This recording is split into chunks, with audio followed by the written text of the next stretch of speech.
Le silence était assourdissant ce matin-là. Pierre Dubois, gérant de l'Hôtel des Vagues depuis 15 ans, sentit immédiatement que quelque chose clochait. Il était exactement 11h30 et la chambre numéro 7 n'avait donné aucun signe de vie. Pas un bruit, pas une voix, pas même le claquement d'une porte de salle de bain. Le check-out était prévu pour 10 heures et cette famille semblait si organisée, si ponctuelle lors de leur arrivée la veille de Noël. Il se souvenait parfaitement d'eux. Monsieur Laurent Moreau, avocat de renom à Lyon, avec cette assurance tranquille des hommes habitués au respect. Son épouse, Claire, une femme élégante aux yeux doux qui avait remercié chaleureusement le personnel pour leur accueil. Leurs deux filles, Emma, 16 ans, qui parlait déjà couramment anglais et rêvait de son université londonienne, et la petite Léa, 12 ans, qui serrait contre elle un livre de contes et regardait tout avec cette curiosité intense propre aux enfants intelligents. Une famille parfaite, pensa Pierre en montant lentement l'escalier de bois qui menait au premier étage. Le genre de client qu'il appréciait, respectueux, discret et suffisamment aisé pour ne pas marchander sur les tarifs de fin d'année. Ils avaient réservé 2 nuits seulement, avec un départ prévu le 26 décembre vers Toulouse, où ils devaient passer le reste de leurs vacances, chez les beaux-parents de Claire. Le couloir du premier étage baignait dans une lumière tamisée. L'hôtel, construit dans les années 1920, avait conservé son charme des époques avec ses moulures délicates et ses tapis aux motifs floraux. Pierre s'arrêta devant la porte de la chambre 7, l'oreille collée au bois verni. Rien. Un silence si complet qu'il en devenait inquiétant. Il frappa 3 coups discrets, comme il l'avait appris lors de sa formation hôtelière. « Monsieur Moreau, Madame, c'est la réception. » Sa voix résonna dans le couloir vide, mais aucune réponse ne vint de l'intérieur. Pierre sentit un léger frisson lui parcourir les échines. Peut-être avait-il décidé de partir plus tôt? Mais pourquoi n'avoir rien dit à la réception? Et surtout, pourquoi ne pas avoir rendu les clés? Il redescendit chercher Marie-Claire, la femme de chambre qui s'occupait de cet étage depuis 10 ans. Elle était en train de plier des serviettes dans la lingerie, ses gestes précis trahissant des années d'expérience. « Marie-Claire, avez-vous vu la famille de la chambre 7 ce matin ?» La quinquagénaire aux cheveux grisonnants releva la tête, ses yeux bleus reflétant une légère surprise. « Non, monsieur Pierre, je n'ai rien entendu non plus, ce qui est étrange. Hier soir, vers 22 heures, j'ai entendu la petite qui riait, elle semblait si heureuse, et ce matin, plus rien. » Ils remontèrent ensemble, leurs pas étouffés par elle, épaisse moquette bordeaux. Marie-Claire frappa à son tour, plus fort cette fois, en se présentant comme femme de chambre. Toujours rien. « Il faut que j'utilise le pass, » murmura Pierre, plus pour lui-même que pour Marie-Claire. Le cliquetis de la clé dans la serrure lui parut anormalement bruyant dans ce silence oppressant. Il poussa doucement la porte, s'attendant presque à voir la famille endormie, ou peut-être en train de préparer leurs bagages. Mais ce qu'il découvrit le figea sur place. La chambre était parfaitement rangée. Les 2 lits doubles étaient faits avec un soin méticuleux, comme si personne n'y avait dormi. Les oreillers étaient gonflés, les draps tendus sans un pli. Sur la commode, aucune trace des affaires personnelles qu'il avait vues la veille. Plus de trousses de toilette, plus de vêtements pliés, plus du petit appareil photo que M. Moreau portait toujours en bandoulière. Marie-Claire poussa un petit cri étouffé derrière lui. « Mais où sont-ils passés ?» Pierre avança dans la pièce, ses jambes légèrement tremblantes. Dans la salle de bain, même constat, aucune trace d'occupation récente. Pas de serviettes humides, pas de savon utilisé, pas même cette légère odeur de shampoing qui persiste toujours après une douche matinale. C'est alors qu'il remarqua quelque chose d'encore plus troublant. Sur la table de nuit, soigneusement alignée, se trouvaient 4 passeports français. Il les ouvrit avec des mains tremblantes. Laurent Moreau, Claire Moreau née Dubois, Emma Moreau, Léa Moreau. Les photos le regardaient avec ces sourires figés propres aux documents officiels, mais ces visages lui étaient maintenant familiers. À côté des passeports, un petit lapin en peluche rose, visiblement usé par l'amour d'un enfant. Pierre se souvenait parfaitement de l'avoir vu dans les bras de Léa lors de leur arrivée. La fillette n'aurait jamais abandonné son doudou, c'était évident. « Marie-Claire, appelez immédiatement la police !» dit-il d'une voix blanche. Mais avant que la femme de chambre ne puisse répondre, Pierre remarqua autre chose. Sur le bureau, près de la fenêtre qui donnait sur l'océan, une enveloppe était posée. Une enveloppe qui, n'était pas là lors du check-in, il en était certain. Ses mains tremblèrent légèrement en la prenant. L'enveloppe était vierge, sans nom ni adresse. À l'intérieur, une simple feuille de papier avec quelques mots tracés d'une écriture soignée, visiblement masculine. Ils sont en sécurité. Ne cherchez pas à comprendre. Certaines choses doivent rester dans l'ombre. Pierre sentit ses jambes se dérober sous lui. Il s'assit lourdement sur le bord du lit, l'enveloppe toujours serrée dans sa main. Que s'était-il passé dans cette chambre? Où était cette famille, si unie, si normale, qui riait encore la veille au soir? Marie-Claire, pâle comme un linge, murmurait des prières en breton, sa langue maternelle qui ressurgissait toujours dans les moments d'émotion intense. Monsieur Pierre, et s'il leur était arrivé quelque chose de terrible? Mais Pierre ne pouvait pas répondre. Il regardait par la fenêtre les vagues qui venaient mourir sur la plage de Biarritz, cette même mer que la famille Moreau avait admirée avec tant d'enthousiasme lors de leur arrivée. Emma avait même dit qu'elle n'avait jamais vu l'océan Atlantique, qu'elle était impatiente de se promener sur la plage le lendemain matin. Le lendemain matin, Kien était jamais venu pour eux. L'inspecteur Gérard Rousseau arriva 1 heure plus tard, accompagné de 2 agents en uniforme. C était un homme dans la cinquantaine, aux cheveux poivre et sel et au regard fatigué de celui qui a vu trop de choses dans sa carrière. Il examina la chambre avec un professionnalisme détaché, posant des questions précises à Pierre et Marie-Claire. « Vous dites qu'ils devaient partir ce matin pour Toulouse ?»« Oui, monsieur l'inspecteur. Ils avaient loué une voiture, une Renault Espace grise. Je me souviens, car monsieur Moreau m'avait demandé le meilleur itinéraire pour éviter les bouchons de fin d'année. » Rousseau nota soigneusement ces détails dans son carnet. Il examina longuement les passeports, le petit lapin en peluche, puis l'enveloppe mystérieuse. « Cette lettre, vous êtes certain qu'elle n'était pas là hier ?»« Absolument certain, » répondit Pierre. « J'ai personnellement vérifié la chambre avant leur arrivée. » Et Marie-Claire fait toujours un contrôle visuel lors du nettoyage quotidien. L'inspecteur se dirigea vers la fenêtre, observant la vue sur l'océan. Au loin, quelques promeneurs matinaux marchaient sur la plage, leurs silhouettes minuscules dans l'immensité du paysage hivernal. « Avez-vous des caméras de surveillance ?» Pierre sentit son estomac se serrer. « Nous en avions, mais elles sont tombées en panne le 24 décembre au soir. Un problème électrique. D'après le technicien, nous devons les réparer cette semaine. » Le regard de Rousseau se durcit légèrement. « Quelle coïncidence! Et vous n'avez rien entendu cette nuit? Aucun bruit? Aucune voix ?» Marie-Claire hésita un instant, ses mains tripotant nerveusement son tablier. « Eh bien, vers 3 heures du matin, j'ai cru entendre des voix étouffées. Mais j'habite dans le petit appartement au-dessus de la réception, et parfois, les bruits portent étrangement dans ce vieil hôtel. » Quel genre de voix? Était difficile à dire. Peut-être quelqu'un qui parlait fort, ou... Je ne sais pas, monsieur l'inspecteur. Sur le moment, j'ai pensé que était peut-être la télévision. Rousseau continua son inspection méthodique. Il vérifia la salle de bain, examina les fenêtres, toutes fermées de l'intérieur, et s'attarda longuement sur l'armoire.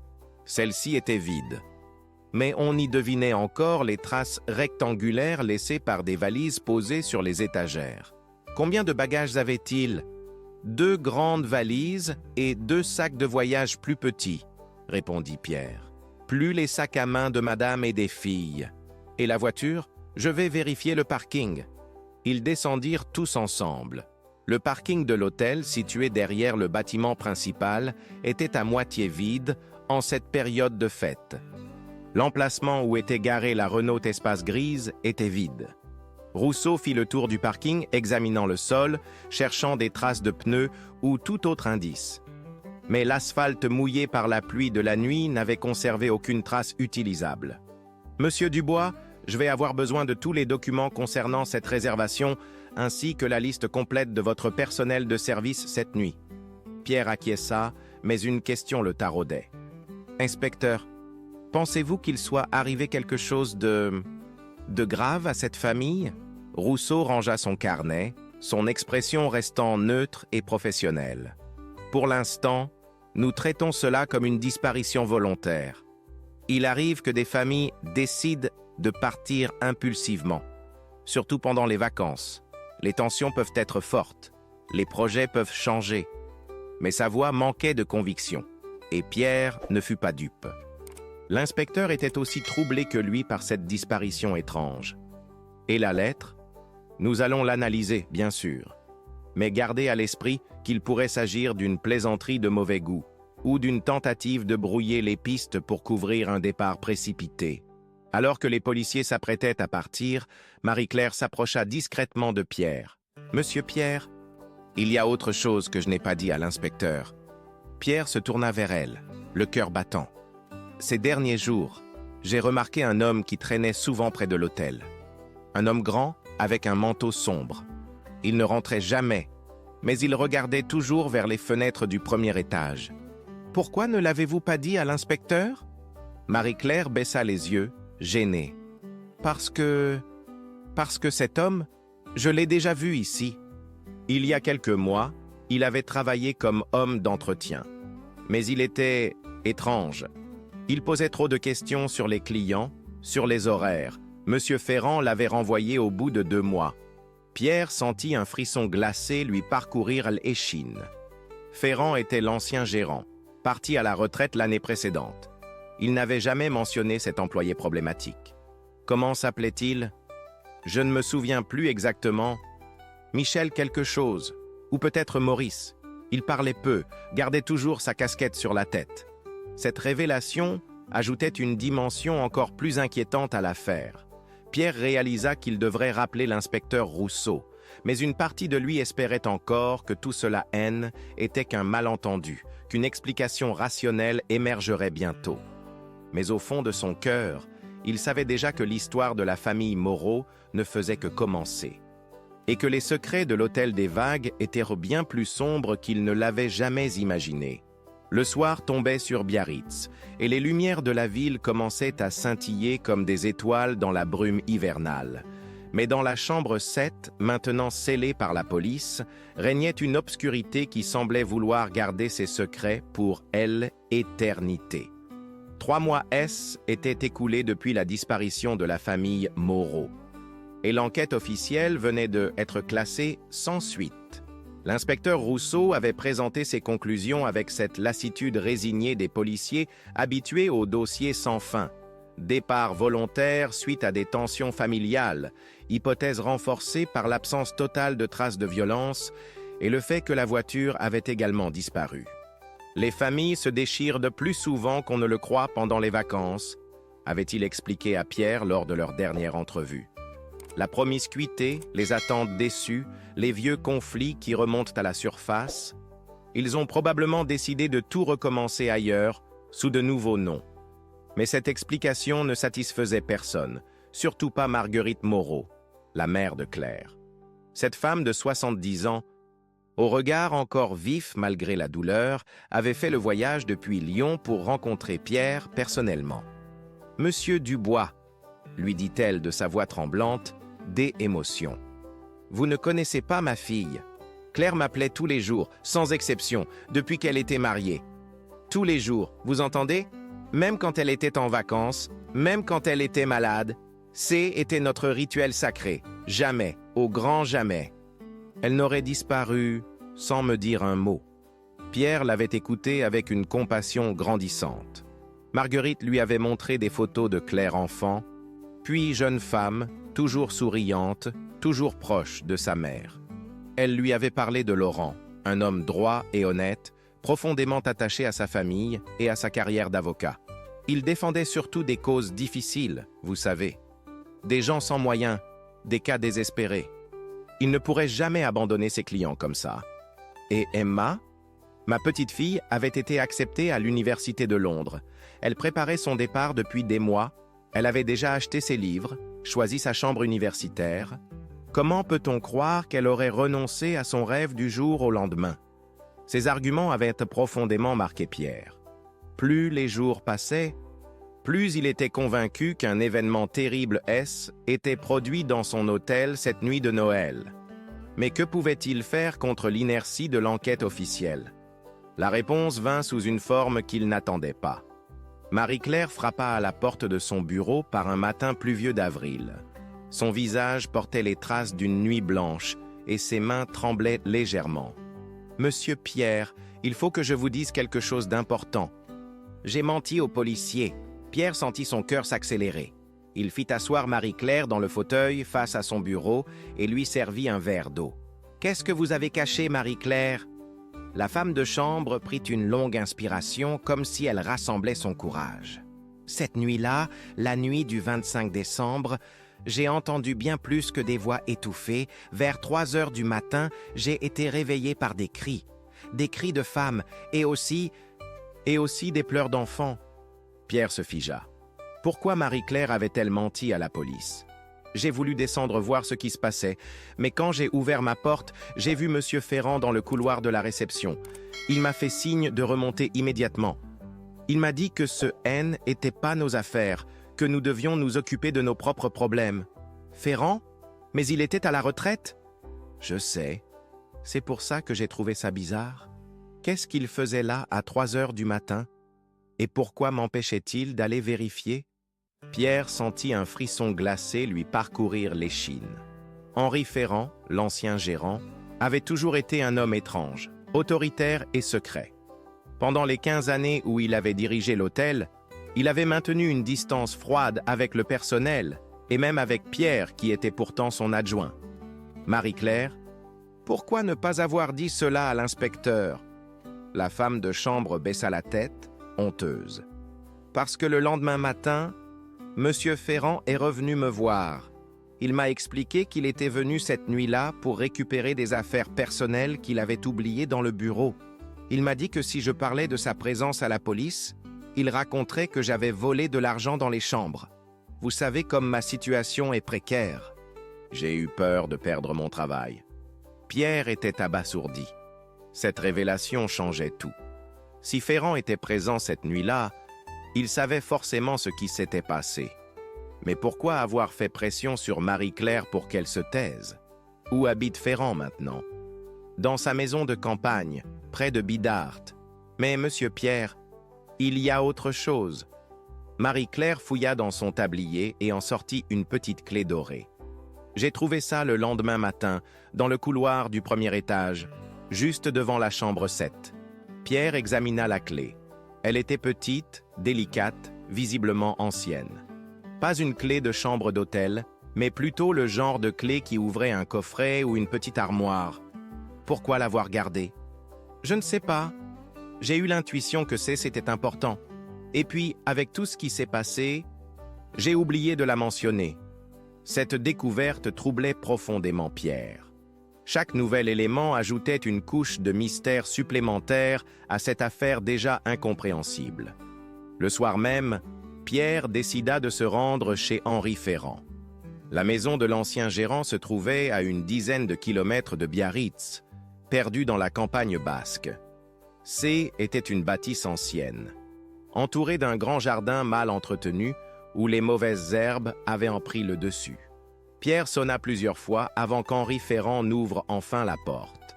L'homme avait vieilli de 10 ans en quelques mois.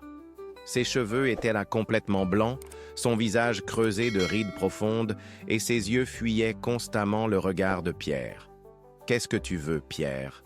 lui demanda-t-il d'une voix rauque. « Je veux savoir ce qui s'est passé cette nuit-là, Henri. » Marie-Claire m'a tout raconté.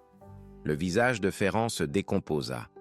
Il regarda nerveusement autour de lui, comme s'il craignait d'être épié, puis fit signe à Pierre d'entrer. L'intérieur de la maison était sombre et oppressant. Les volets étaient fermés, et seules quelques lampes de chevet diffusaient une lumière blafarde. Ferrand conduisit Pierre dans le salon, où des journaux s'empilaient sur une table basse, tous ouverts à la page des faits divers. Henri, qu'est-ce qui s'est passé cette nuit-là? Pourquoi étiez-vous à l'hôtel? Ferrand se servit un verre de cognac d'une main tremblante, puis s'assit lourdement dans un fauteuil usé. Tu ne peux pas comprendre, Pierre. Tu n'étais pas là depuis assez longtemps. Tu ne connais pas l'histoire de cet hôtel. Quelle histoire? L'hôtel des Vagues. Il a été construit en 1923 par mon grand-père, Édouard Ferrand. À l'époque, c'était un petit paradis pour bourgeois parisiens en mal d'exotisme. Mais pendant la guerre, les choses ont changé. Ferrand but une gorgée de cognac, ses yeux perdus dans des souvenirs douloureux. Mon grand-père a été obligé de louer des chambres à des gens peu recommandables, des collaborateurs, des trafiquants. L'hôtel est devenu un lieu de passage pour toutes sortes de magouilles. Et après la guerre, certaines personnes sont revenues. Elles connaissaient les secrets de l'hôtel et elles en profitaient? Henri, je ne comprends pas le rapport avec la famille Moreau. Le rapport, Pierre, c'est que certains secrets ne s'effacent jamais. Il y a des gens qui savent que l'hôtel a servi à dissimuler des choses, des gens qui reviennent parfois, qui posent des questions, qui fouillent. Pierre commençait à entrevoir une vérité terrifiante. Ah, vous voulez dire que la famille Moreau a découvert quelque chose? Ferrand hocha tristement la tête. Cette nuit-là, j'ai été réveillé par un coup de téléphone. Une voix que je connaissais, une voix du passé. On m'a dit qu'il y avait un problème à l'hôtel, que je devais venir immédiatement pour nettoyer. Nettoyer quoi? Je ne sais pas exactement ce qui s'est passé dans cette chambre. Quand je suis arrivé, ils étaient déjà partis. Mais il y avait des traces de lutte, du sang sur les draps. On m'a demandé de tout nettoyer, de refaire les lits, de faire disparaître les preuves. Pierre sentit ses jambes trembler. Cette révélation était bien pire que tout ce qu'il avait imaginé. Qui vous a demandé ça, Henri? Des gens du passé, Pierre. Des gens qui ont des dettes à régler avec l'histoire de cet hôtel. Des gens qui ne reculent devant rien pour protéger leurs secrets. Où est la famille Moreau maintenant? Ferrand secoua la tête, les larmes aux yeux. Je ne sais pas, et je ne veux pas savoir. Tout ce que je sais, c'est qu'ils ont découvert quelque chose qu'ils n'auraient jamais dû découvrir. Peut-être dans leur chambre, peut-être en explorant l'hôtel. La petite, Léa, était très curieuse. Elle posait sans arrêt des questions sur l'histoire du bâtiment. Pierre repensa à la petite fille aux yeux vifs, à sa curiosité naturelle, à son sourire confiant. L'idée qu'elle ait pu être mêlée à quelque chose d'aussi sombre lui retournait l'estomac. Henri, il faut prévenir la police. Il faut rouvrir l'enquête. Non! Ferrand se leva brusquement, renversant son verre de cognac. Tu ne comprends pas, Pierre. Ces gens-là n'hésiteront pas à s'en prendre à nous si on parle. Ils ont déjà fait disparaître une famille entière. Qu'est-ce qui les empêchera de recommencer?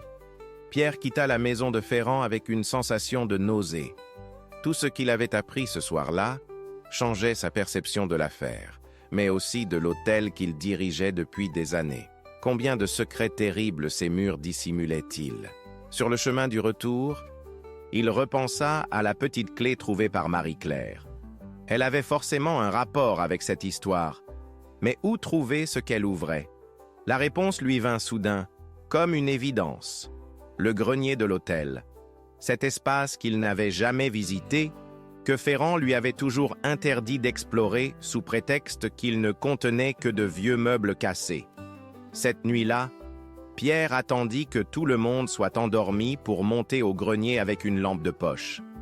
L'escalier étroit qui y menait grinçait sinistrement sous ses pas. En haut, une porte verrouillée l'attendait.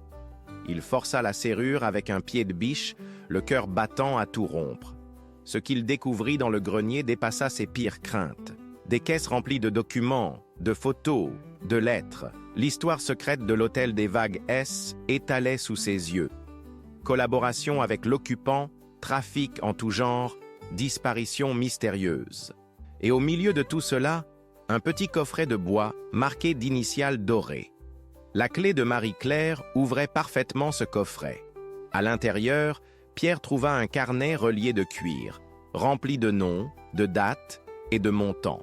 Mais ce qui l'intéressa le plus, était la dernière page où une écriture récente avait ajouté « Famille Moreau, problème résolu, 26 décembre 1997 ».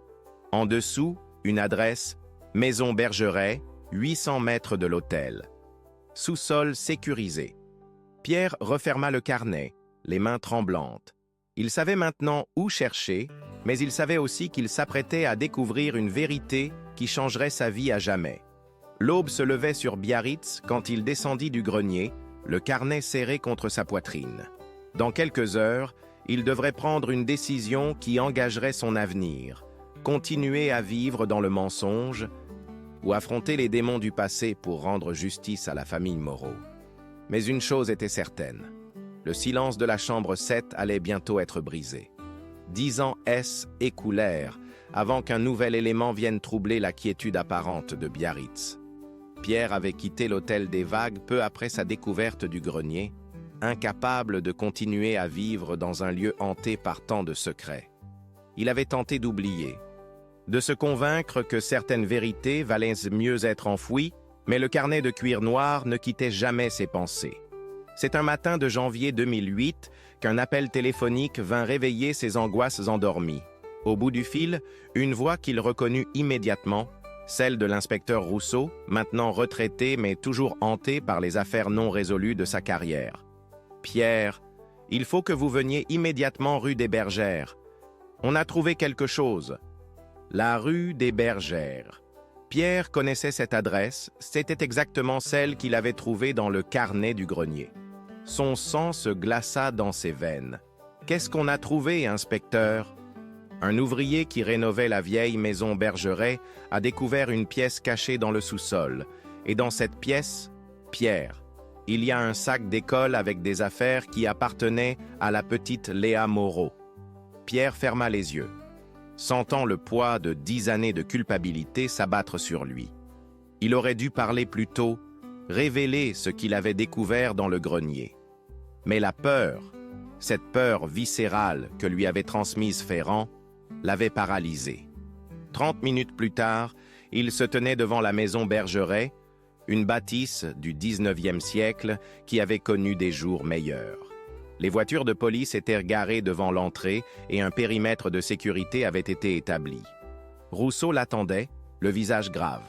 « L'ouvrier s'appelle Miguel Santos », expliqua l'ancien inspecteur en le conduisant vers l'entrée. Il travaillait sur l'installation électrique du sous-sol quand il a remarqué que l'un des murs sonnait creux. En l'ouvrant, il a découvert une petite pièce qui avait été murée. Ils descendirent un escalier de pierre humide qui menait au sous-sol. L'odeur de moisissure était suffocante. Et Pierre dut s'appuyer au mur pour ne pas défaillir. Au fond du couloir, une ouverture béante révélait ce qui avait été dissimulé pendant plus de 10 ans. La pièce était minuscule, à peine 3 mètres sur 2. Au centre, sur le sol carrelé, un petit sac à dos rose et violet que Pierre reconnut immédiatement. Le sac de Léa Moreau. « Nous l'avons ouvert avec précaution », murmura Rousseau. À l'intérieur, il y a ses livres de classe. Un porte-clés avec L. écusson d'un collège londonien et ceci. Il tendit à Pierre un morceau de papier froissé, visiblement déchiré d'un carnet des écolières. L'écriture était celle d'un enfant, tremblante et pressée. « Il ne nous laisse pas partir.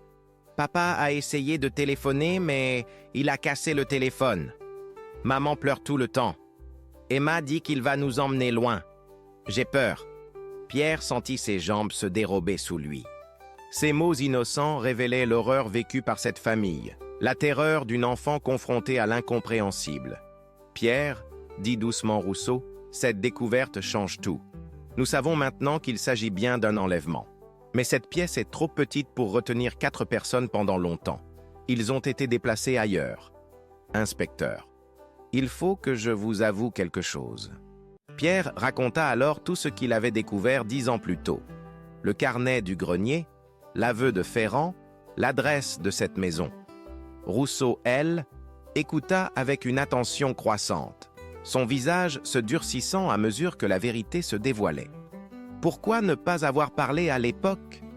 J'avais peur. Ferrand m'avait fait comprendre que ces gens étaient dangereux, qu'ils n'hésiteraient pas à s'en prendre à moi si je parlais. Où est Ferrand maintenant? Il est mort il y a 3 ans. Crise cardiaque, d'après ce qu'on m'a dit. Rousseau nota soigneusement ces informations, puis fit signe à Pierre de le suivre vers l'escalier. Il faut que vous m'aidiez à comprendre cette histoire de réseau, ces secrets de l'hôtel. Si nous voulons retrouver ce qui reste de la famille Moreau, nous devons identifier les responsables. De retour à l'air libre, Pierre remarqua qu'une foule de curieux était rassemblée devant la maison. Parmi eux, il reconnut plusieurs visages familiers du quartier, des commerçants qu'il croisait régulièrement. Mais il y avait aussi un homme plus âgé, debout légèrement à l'écart, qu'il observait avec une intensité dérangeante. « Inspecteur, vous voyez cet homme là-bas, avec le manteau noir ?» Rousseau suivit son regard. Mais l'homme avait déjà disparu dans la foule. Qui était-ce? Je ne sais pas, mais son visage me dit quelque chose, et sa façon de me regarder, j'ai eu l'impression qu'il me reconnaissait. Cette impression troublante accompagna Pierre tout au long des jours suivants. L'enquête avait été rouverte officiellement et les médias locaux commençaient à s'intéresser à l'affaire. Le sac de Léa avait été analysé par la police scientifique, révélant des traces d'ADN qui confirmaient son authenticité, mais aucune autre piste tangible. C'est Marie-Claire qui apporta le nouvel élément décisif. Maintenant âgée de 60 ans, elle avait quitté l'hôtel depuis longtemps mais suivait l'actualité de l'enquête avec attention. Elle contacta Pierre une semaine après la découverte. « Monsieur Pierre, je me suis souvenu de quelque chose d'important. Cet homme dont je vous avais parlé, celui qui rôdait autour de l'hôtel avant la disparition, je l'ai revu. Quand ça? Hier matin, au marché des Halles. Il achetait du pain, comme un client normal, mais quand il m'a vu, il a eu l'air paniqué. Il a laissé sa monnaie sur le comptoir et il est parti en courant. Vous êtes sûr que c'était lui? Certaine. Il a vieilli. Mais ses yeux, on n'oublie jamais ce genre de regard.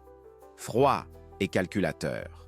Pierre demanda à Marie-Claire de l'accompagner le lendemain matin au marché, dans l'espoir de revoir cet homme mystérieux. Ils arrivèrent tôt, se postant discrètement près du stand de la boulangère. Une femme ronde et bavarde qui connaissait tous ses clients réguliers. « Madame Etcheverry ?» demanda Pierre. « Vous souvenez-vous d'un client qui aurait quitté précipitamment votre stand hier matin ?» La boulangère fronça les sourcils, réfléchissant. « Ah oui, un homme étrange avec une casquette enfoncée sur les yeux. Il vient depuis quelques semaines, toujours très tôt. Il achète le même pain, paie toujours en liquide, ne dit jamais un mot de plus que nécessaire. Vous savez où il habite? Non, mais je l'ai vu repartir vers la rue des Jardins. Il marchait vite, comme s'il était pressé. La rue des Jardins se trouvait dans le quartier résidentiel de Biarritz, une zone de petites maisons bourgeoises où vivaient principalement des retraités. Pierre et Marie-Claire décidèrent de s'y rendre, en espérant reconnaître l'homme mystérieux. Ils passèrent 1 heure à déambuler dans les rues, scrutant les passants et les jardins. C'est alors qu'ils remarquèrent une maison un peu à l'écart, aux volets constamment fermés, avec un jardinet mal entretenu. Contrairement aux autres propriétés du quartier, celle-ci dégageait une impression d'abandon et de mystère. « Marie-Claire, regardez cette maison. Vous ne trouvez pas qu'elle détonne dans le paysage? » « Si, maintenant que vous le dites, et regardez, il y a de la lumière derrière les volets du rez-de-chaussée, mais aucun signe de vie à l'extérieur. » Pierre nota l'adresse, 15 rue des Jardins, et décida de surveiller la maison discrètement. Il revint le soir même, se postant derrière un arbre de l'autre côté de la rue. Vers 22 heures, la porte d'entrée s'ouvrit enfin et un homme en sortit. Même dans la pénombre, Pierre reconnut la silhouette décrite par Marie-Claire, grand, voûté, avec cette démarche furtive de celui qui craint d'être observé. L'homme se dirigea vers le centre-ville et Pierre le suivit à distance. Il le vit entrer dans un bar de nuit du port, un établissement de mauvaise réputation fréquenté par des marins en goguette et des marginaux de toutes sortes. Pierre attendit quelques minutes avant d'entrer à son tour. L'atmosphère était enfumée et bruyante, parfaite pour passer inaperçue. Il commanda une bière au comptoir et observa discrètement l'homme mystérieux, installé seul à une table du fond. Celui-ci buvait méthodiquement, vérifiant régulièrement sa montre comme s'il attendait quelqu'un. Vers 23 heures, un autre homme le rejoignit, plus jeune, mieux habillé, avec l'allure d'un homme d'affaires prospère. Pierre tendit l'oreille, espérant saisir des bribes de leur conversation, mais le bruit ambiant rendait l'exercice difficile. Il ne put distinguer que quelques mots. Problème, trop de questions, nettoyer ça. La rencontre dura moins d'un quart d'heure. L'homme d'affaires repartit le premier, laissant son interlocuteur finir son verre tranquillement. Pierre hésita. Devait-il suivre l'un ou l'autre? Il opta pour l'homme à la casquette, celui que Marie-Claire avait formellement identifié. La filature le ramena rue des Jardins, où l'individu disparut dans sa maison au volet clos. Pierre rentra chez lui avec la certitude d'avoir fait un pas important vers la vérité. Le lendemain matin, il appela l'inspecteur Rousseau pour lui faire part de ses découvertes. « Pierre, vous avez joué avec le feu. Si cet homme est vraiment impliqué dans l'affaire Moreau, il ne faut pas l'approcher seul. Je sais, mais nous avons enfin une piste concrète. Cet homme habite au 15 rue des Jardins et il rencontre régulièrement quelqu'un qui ressemble à un homme d'affaires. Je vais demander une surveillance discrète de cette adresse. En attendant, ne faites plus rien de votre côté. Ces gens ont déjà fait disparaître une famille entière. Ils n'hésiteront pas à recommencer. » Mais Pierre ne put résister à la tentation de retourner surveiller la maison. Le soir suivant, il était de nouveau posté derrière son arbre, scrutant les fenêtres éclairées. C'est alors qu'il remarqua quelque chose qu'il avait manqué la veille. Au sous-sol de la maison, derrière un soupirail à demi masqué par des buissons, une faible lumière filtrait. Une lumière bleue, comme celle d'un écran de télévision ou d'ordinateur. Pierre s'approcha prudemment, rampant entre les arbustes du jardin voisin. Le soupirail était sale et embué, mais il put distinguer l'intérieur du sous-sol. Ce qu'il y vit le figea d'horreur. Les murs étaient couverts de photos, des centaines de photos collées anarchiquement, comme dans l'antre d'un fou.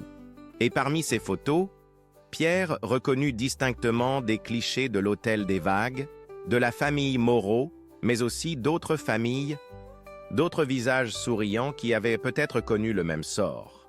Au centre de la pièce, un homme était assis devant un ordinateur.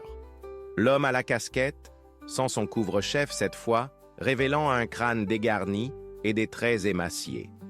Il tapait frénétiquement sur le clavier, s'arrêtant parfois pour consulter un carnet ouvert à côté de lui. Pierre tenta de s'approcher encore, mais son pied fit craquer une branche sèche. L'homme leva immédiatement la tête vers le soupirail.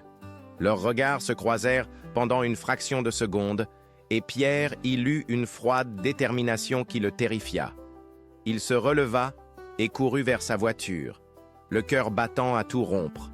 Derrière lui, il entendait des pas précipités et le bruit d'une porte qui claquait. Pierre démarra en trombe et ne s'arrêta qu'une fois arrivé chez lui. Il ferma toutes les serrures et appela immédiatement Rousseau. « Inspecteur, je crois que notre homme sait qu'on le surveille. Il faut agir rapidement avant qu'il ne disparaisse. Décrivez-moi exactement ce que vous avez vu. » Pierre raconta sa découverte du sous-sol, les photos, l'ordinateur. Rousseau, elle, écouta avec une attention croissante. « Pierre, ce que vous décrivez ressemble aux repères d'un tueur en série ou d'un ravisseur compulsif. Cette affaire est bien plus grave que ce que nous imaginions. Qu'est-ce qu'on fait maintenant ? Je contacte immédiatement mes anciens collègues. Nous allons organiser une perquisition de cette maison dès demain matin. » Cette nuit-là, Pierre ne put fermer l'œil. Il était hanté par les visages qu'il avait entrevus sur les photos, par ce regard froid de l'homme du sous-sol. Combien de familles avaient-elles subi le sort des Moreau? Et surtout, était-il encore temps de les sauver? L'aube se levait sur Biarritz quand son téléphone sonna. C était Rousseau, et sa voix trahissait une émotion inhabituelle. « Pierre, nous avons un problème. L'équipe vient d'arriver rue des Jardins. La maison est vide. Notre homme a disparu, Et il a tout emporté avec lui. 5 années s'écoulèrent encore dans l'incertitude et la frustration. La maison de la rue des Jardins avait été minutieusement fouillée. Mais l'homme mystérieux avait fait le ménage avant de disparaître. Seules quelques traces d'ADN et quelques lambeaux de papier brûlés dans la cheminée témoignaient de son passage. L'enquête piétinait et Pierre sombrait peu à peu dans une mélancolie profonde. Il avait l'impression d'avoir échoué, de ne pas avoir su rendre justice à cette famille innocente dont il portait le poids sur sa conscience. Les visages de Laurent, Claire, Emma et Léa hantèrent ses nuits. Et il ne parvenait plus à trouver la paix. C'est dans ce contexte douloureux qu'un nouveau personnage entra en scène. Julien Moretti, journaliste indépendant spécialisé dans les enquêtes criminelles non résolues. Cet homme de 40 ans, au regard perçant et à l'obstination légendaire, avait entendu parler de l'affaire Moreau et décidé d'en faire le sujet de son prochain documentaire. Il contacta Pierre en mars 2015, lui expliquant son projet et sa conviction que cette histoire méritait d'être révélée au grand public. « Monsieur Dubois, lui dit-il lors de leur première rencontre, j'ai étudié des dizaines d'affaires similaires et celle-ci présente des caractéristiques très particulières. La sophistication de la disparition, l'effacement des preuves, la pression exercée sur les témoins, tout cela suggère un réseau organisé, pas l'action d'un individu isolé. » Pierre fut d'abord réticent à remuer le passé, mais la détermination de Moretti finit par le convaincre. Le journaliste avait accès à des ressources qu'il ne possédait pas, et surtout, il apportait un regard neuf sur une affaire enlisée depuis trop longtemps. Moretti commença par réexaminer tous les éléments de l'enquête. Il rencontra Marguerite Moreau, désormais âgée de 80 ans, mais toujours lucide et combative. Il interrogea Marie-Claire, collecta les témoignages des anciens employés de l'hôtel et surtout, il eut accès aux documents internes de la chaîne hôtelière qui possédait désormais l'Hôtel des Vagues. C'est là qu'il fit sa première découverte importante. « Pierre, regardez ça !» lui dit-il en étalant sur la table une série de documents comptables. En 1996, un an avant la disparition, l'hôtel a effectivement été vendu à une nouvelle société. Mais en creusant dans les statuts de cette société, j'ai découvert quelque chose d'intéressant. Il pointa du doigt une ligne de l'acte notarié. Parmi les associés, il y a un certain Michel Bergeret. Ce nom ne vous dit rien? Pierre écarquilla les yeux. Bergeret? Comme la maison où le sac de Léa avait été retrouvé. Vous pensez qu'il y a un lien? J'en suis certain. J'ai fait des recherches sur ce Michel Bergeret. Il s'agit d'un homme d'affaires britannique. Né en 1950, qui a eu des ennuis psychiatriques dans sa jeunesse. Il a été interné plusieurs fois en Écosse pour des troubles du comportement. Moretti sortit une photo d'un dossier. Voici à quoi il ressemblait dans les années 90. Pierre reconnut immédiatement l'homme qu'il avait vu au bar du port, celui qui rencontrait le mystérieux habitant de la rue des Jardins. Même si LH avait creusé ses traits, les yeux restaient identiques, froids et calculateurs. Mais il est censé être mort en 2002 d'après les registres officiels. Officiellement, oui. Mais j'ai des doutes sur cette mort.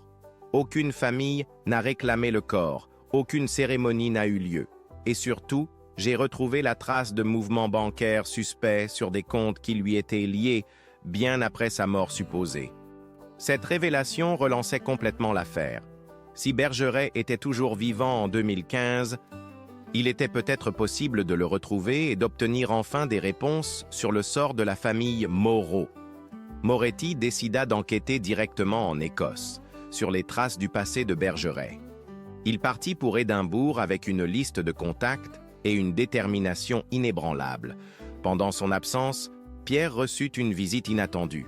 Marie-Claire, maintenant septuagénaire, mais toujours alerte, frappa à sa porte un matin de printemps. « Monsieur Pierre, il faut que je vous dise quelque chose d'important. J'ai menti. Encore une fois ?» Pierre soupira. Après toutes ces années, Marie-Claire continuait à révéler des détails qu'elle avait cachés. « Qu'est-ce que vous avez encore gardé pour vous, Marie-Claire ?» Cette nuit-là, la nuit de la disparition, quand j'ai entendu les cris, j'ai aussi entendu une voix d'homme. Une voix avec un accent étranger. Il parlait français, mais pas comme nous. Quel genre d'accent? Difficile à dire. Peut-être anglais ou écossais. Il répétait sans arrêt « Ne bougez pas, tout va bien se passer ». Cette révélation concordait parfaitement avec la piste Bergeret. Pierre appela immédiatement Moretti en Écosse pour l'informer de cette nouvelle donnée. « Pierre, c'est extraordinaire !» J était justement en train d'interroger une ancienne infirmière de l'hôpital psychiatrique où Bergeret avait été soigné. Elle m'a décrit un homme obsédé par l'idée de contrôler les gens, de les protéger malgré eux. Et elle m'a dit quelque chose de très troublant. Bergeret répétait souvent cette phrase « Ne bougez pas, tout va bien se passer », comme un mantra. Les pièces du puzzle commençaient enfin à s'assembler. Bergeret, déséquilibré mental obsédé par le contrôle, avait utilisé ses investissements dans l'hôtellerie pour identifier et cibler des familles. Mais dans quel but? Et surtout, où se trouvaient maintenant ses victimes? Moretti rentra d'Écosse avec des informations capitales. L'ancienne infirmière lui avait révélé que Bergeret parlait souvent d'un refuge, où il emmènerait un jour ses A protégés pour les soustraire aux dangers du monde extérieur. Un lieu isolé, loin de toute civilisation, où il pourrait exercer son contrôle absolu. Elle m'a dit qu'il évoquait souvent les Pyrénées, une région montagneuse où il avait passé une partie de son enfance. Il y possédait peut-être une propriété familiale. Cette piste mena Moretti vers les archives notariales de la région pyrénéenne. Après des semaines de recherches fastidieuses, il finit par trouver ce qu'il cherchait. Un chalet isolé dans les montagnes ariégeoises. Acheté en 1995 par une société écran liée à Michel Bergeret. Pierre, je crois que nous avons trouvé.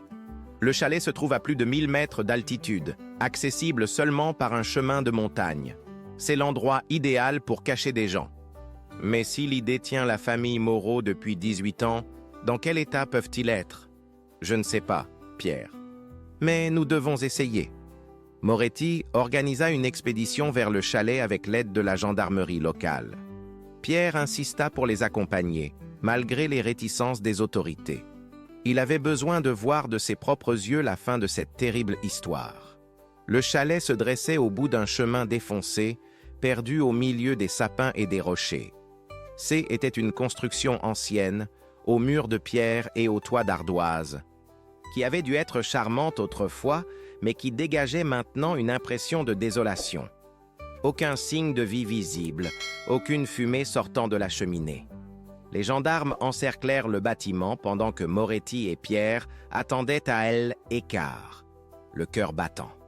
Le commandant de gendarmerie frappa à la porte. Pas de réponse. Il donna l'ordre d'enfoncer la porte.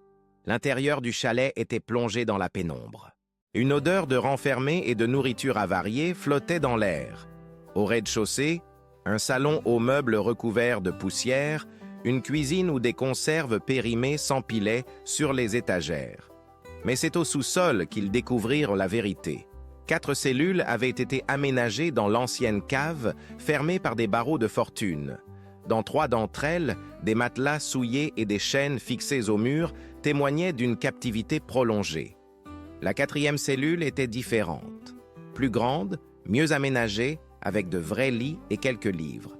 Sur l'un des murs, des dessins d'enfants étaient scotchés, des crayonnages colorés représentant une famille heureuse sous un soleil souriant. Pierre reconnut immédiatement le style de Léa. Ses jambes se dérobèrent sous lui, et il dut s'appuyer au mur pour ne pas s'effondrer. « Ils étaient là », murmura-t-il. « Ils ont vraiment été retenus ici. » Un gendarme découvrit sous l'un des matelas un cahier d'écolier. Les pages étaient couvertes d'une écriture enfantine qui racontait l'horreur du quotidien. Les repas distribués une fois par jour, les longues heures dans l'obscurité, les pleurs de maman, la colère silencieuse de papa, l'angoisse d'Emma qui ne parlait plus, mais aussi l'espoir qui persistait. Un jour, quelqu'un viendra nous sauver. Papa dit qu'il ne faut jamais abandonner. Moretti photographiait tout méthodiquement, documentant chaque détail de ce cauchemar. Mais une question cruciale demeurait. Où était-il maintenant? La réponse vint d'une découverte macabre dans l'abri de jardin attenant au chalet. Les gendarmes y trouvèrent des vêtements en décomposition, des objets personnels et surtout 4 croix de bois plantées dans un carré de terre retourné. Sur chaque croix, un nom gravé au couteau: Laurent, Claire, Emma, Léa. Pierre s'effondra en sanglots devant ces tombes improvisées. Après 18 ans de questions et d'espoir, la vérité était là, cruelle et définitive. La famille Moreau avait été séquestrée dans des conditions inhumaines avant de mourir dans ce lieu isolé, loin de tout et de tous. Mais leur cauchemar avait peut-être servi à quelque chose. L'enquête révéla que Bergeret avait fait d'autres victimes au fil des années, des familles entières qui avaient mystérieusement disparu lors de séjours dans des hôtels qu'il contrôlait. Grâce aux preuves découvertes dans le chalet, plusieurs affaires furent rouvertes et élucidées. Bergeret lui-même fut retrouvé mort dans une pension minable de Barcelone, apparemment décédé de mort naturelle quelques mois avant la découverte du chalet.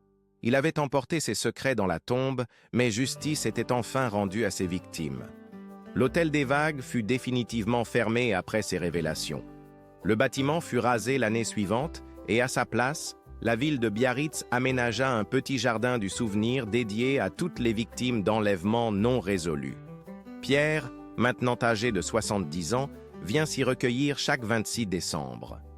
Il y dépose 4 roses blanches sur une plaque de marbre qui porte les noms de Laurent, Claire, Emma et Léa Moreau. Le documentaire de Moretti remporta plusieurs prix et contribua à sensibiliser l'opinion publique sur les disparitions inexpliquées. Mais au-delà de la reconnaissance médiatique, il avait permis à une grand-mère de 80 ans de connaître enfin le sort de sa fille et de ses petites filles. Marguerite Moreau S. éteignit paisiblement 2 ans après la découverte du chalet, emportant avec elle la certitude que sa famille reposait enfin en paix. Marie-Claire continua à vivre à Biarritz, devenue une figure respectée du quartier. Elle ne parla plus jamais de cette époque sombre, préférant se consacrer à ses petits-enfants et à son jardin fleuri. Et moi, qui vous ai raconté cette histoire, je n'oublierai jamais cette leçon. Parfois, le mal prend des visages banals, se cache derrière des sourires et des apparences respectables. Mais tant qu'il restera des gens pour chercher la vérité, pour refuser le silence et l'oubli, l'innocence trouvera toujours sa justice. Alors, mes chères auditrices, si cette histoire vous a touché, si elle a réveillé en vous cette compassion qui unit tous les cœurs de mères et de grands-mères, n'hésitez pas à partager cette vidéo avec vos proches. Abonnez-vous à cette chaîne qui se bat pour que la vérité triomphe toujours de l'obscurité. Laissez-moi un commentaire pour me dire ce que cette histoire vous a inspiré. Quelles émotions elle a éveillées en vous. Car c'est ensemble, par nos voix rassemblées, que nous pouvons honorer la mémoire de Laurent, Claire, Emma et Léa Moreau, et de toutes les victimes innocentes qui n'ont jamais eu la chance de rentrer chez elles. Votre engagement, votre émotion, votre partage, tout cela donne un sens à ces récits douloureux mais nécessaires. En vous abonnant, en aimant cette vidéo, en laissant vos pensées dans les commentaires, vous participez à cette chaîne humaine qui refuse l'oubli et exige la justice. Et vous, chères auditrices, avez-vous déjà ressenti cette angoisse profonde lors d'un voyage en famille, cette peur sourde que quelque chose puisse arriver à ceux que vous aimez le plus au monde? Partagez avec nous vos expériences, vos émotions, car c'est en parlant ensemble que nous apprenons à mieux nous protéger et à mieux protéger nos proches. N'oubliez jamais, derrière chaque disparition, il y a des visages, des rires, des projets d'avenir brisés. Laurent qui défendait les plus faibles, Claire qui appelait sa mère chaque jour, Emma qui rêvait de Londres, petite Léa et ses dessins colorés. Ils méritent que leur histoire soit racontée encore et encore pour que jamais plus de tels drames ne tombent dans l'oubli. Restez vigilantes, mes chers amis. Écoutez votre instinct. N'hésitez pas à poser des questions, à signaler ce qui vous paraît étrange. Car parfois, votre intuition de femme, de mère, peut sauver des vies. Je vous donne rendez-vous très bientôt pour une nouvelle enquête, une nouvelle histoire qui vous touchera au cœur et vous fera réfléchir sur les mystères qui nous entourent. Prenez soin de vous et de ceux que vous aimez.